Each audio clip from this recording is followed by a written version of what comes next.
புதுக்கோட்டை மாவட்டம் அறந்தாங்கியில் நடைபெற்ற திருமண வரவேற்பு விழாவில் தேர்தல் பிரச்சார நேரத்தில் மணமக்களுக்கு பலாப்பழம் கொடுத்து வாழ்த்து தெரிவித்த ஓபிஎஸ் ஆதரவாளர் தற்போது ஓட்டு கேட்டு பிரச்சாரம் தொடங்கியதாகவும் தெரிவித்தார்.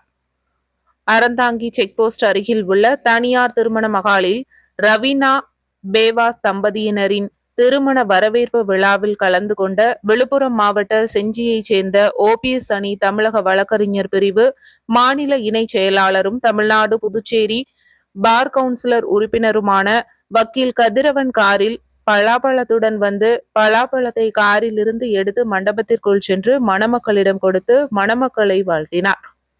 ராமநாதபுரம் லோக்சபா தொகுதியில் பாஜக கூட்டணியில் பலாப்பழம் சின்னத்தில் ஓபிஎஸ் போட்டியிடும் நிலையில் திருமண மண்டபத்தில் உறவினர் ஒருவர் திடீரென பலாப்பழத்தை மக்களுக்கு பரிசாக வழங்கிய சம்பவம் உறவினர்களிடையே மகிழ்ச்சியை ஏற்படுத்தியுள்ளது.